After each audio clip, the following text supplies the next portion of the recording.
പ്രചാരണത്തിൽ നിന്ന് CPM പ്രതിരോധത്തിലേക്ക് മാറേണ്ട ഒരു സാഹചര്യം ഉണ്ടായെന്ന് തോന്നുന്നു. പ്രചാരണ രംഗത്ത് നിന്ന് പ്രതിരോധത്തിലേക്ക് മാറേണ്ട ഒരു സാഹചര്യം CPM ഉണ്ടായെന്ന് തോന്നുന്നു. അവരാദ്യം മുതലേ പ്രതിരോധത്തിലാണല്ലോ കേരളത്തിലെ ജനങ്ങൾ അവരെ പൂർണ്ണമായും പ്രതിരോധത്തിലാക്കിയിരിക്കുകയാണ്.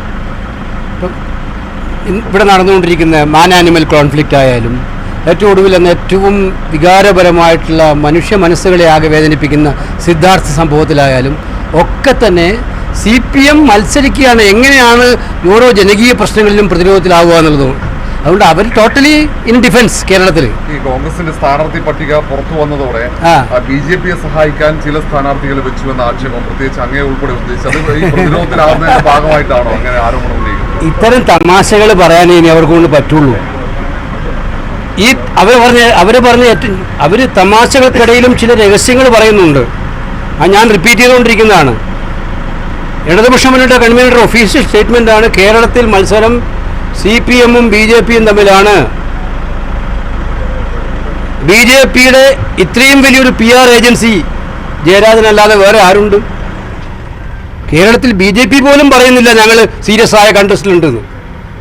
അപ്പോൾ അത്ര സീരിയസ് ആയ കണ്ടസ്റ്റ് ഇല്ലാത്ത BJPയും CPM-ഉം ആണ് കണ്ടസ്റ്റ് എന്ന് പറയുന്നതിൻ്റെ പിന്നിലെ ഗൂഢോദ്ദേശം എന്താണ്? It's A hidden agenda.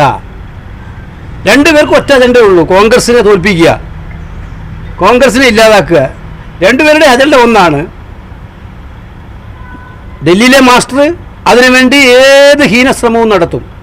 Political പാർട്ടികളുടെ ലെവൽ പ്ലേയിങ് ഫീൽഡ് ഇല്ലാതാക്കാൻ വേണ്ടി ക്ലിയർ ആയിട്ടുള്ള ഡിക്റ്റേറ്റർഷിപ്പ് ഭരണം നടത്തും. ഇവിടുത്തെ മുഖ്യമന്ത്രിയും പ്രധാനമന്ത്രിയേക്കാൾ മുന്നിൽ അക്കാര്യങ്ങൾ ചെയ്യാൻ പറ്റുമോ നോക്കിക്കൊണ്ടിരിക്കുകയാണ്. ഇതേ മാത്യു കുഴൽനാടനിരിക്കുകയല്ലേ? എന്താ ചെയ്ത് ഷിയാസിനി മാത്യു കുഴൽനാടനും കഴിഞ്ഞ ദിവസം? അവരെന്താ തെറ്റ് ചെയ്തത്? അപ്പോൾ എതിരാളികളെ അകത്താക്കുക, എതിരാളികളെ നിഷ്പ്രഭമാക്കുക, ഇതൊക്കെ നടത്തിക്കൊണ്ടിരിക്കുന്ന പരിപാടിയാണ് അവരുടെ പരിപാടി. അക്കൗണ്ട് തുറക്കാൻ CPM BJPയെ സഹായിക്കുമെന്നാണോ? അതിനാണ് അവരുടെ ശ്രമം, അതിനാണ് പാക്കേജ്. പക്ഷേ കമ്മ്യൂണിസ്റ്റ് അണികൾ പോലും അത് സമ്മതിക്കില്ല. കേരളത്തിൽ ജനങ്ങൾ ഒട്ടും സമ്മതിക്കില്ല. അങ്ങനെ ഒരു സഖ്യമുണ്ടെങ്കിൽ അതിൽ ആശങ്കയുണ്ടോ കോൺഗ്രസ്? ഒരു ആശങ്കയില്ല. കാരണം ഇത് ജനങ്ങൾക്ക് മുമ്പിൽ ഇപ്പം എല്ലാവർക്കും അറിയാം എന്താണ് നടന്നുകൊണ്ടിരിക്കുന്നത് എന്നുള്ളത്. എല്ലാവർക്കും അറിയാം രഹസ്യ പദ്ധതികൾ എന്തൊക്കെയാണെന്ന് എല്ലാവർക്കും അറിയാം. CPM BJP പാക്കേജ് എവിടെയൊക്കെ നടക്കുന്നുണ്ടതിനെ കുറിച്ചൊക്കെ വ്യക്തമായ വിവരം കോമൺ സെൻസുള്ള എല്ലാവർക്കും മനസ്സിലാവുന്നുണ്ട്. അതുകൊണ്ട് ഇതൊന്നും ഈ എക്സ്പോസ്ഡ് ആയ കാര്യങ്ങളൊന്നും ഇനി വിജയിക്കാൻ പോകുന്നില്ല. അത് സമ്പൂർണ്ണ പരാജയമായിരിക്കും. കഴിഞ്ഞ തെരഞ്ഞെടുപ്പിൽ ഒരു സീറ്റ് മാത്രമേ കേരളത്തിൽ ബാക്കിയുണ്ടായിരുന്നുള്ളൂ UDFന് ലഭിക്കാതെ. അത് ഈ തവണ ആ ഒരു സീറ്റും കൂടെ ജയിക്കാനായിട്ടുള്ള ഒരു ഉത്തരവാദിത്വമാണ് വിനീതനായി എന്നെ ഏൽപ്പിച്ചത്. ആലപ്പുഴയിലെ ജനങ്ങളുടെ അടുത്ത് പോവുകയാണ്. അവരാണ് തീരുമാനിക്കേണ്ടത് അന്തിമമായിട്ട്.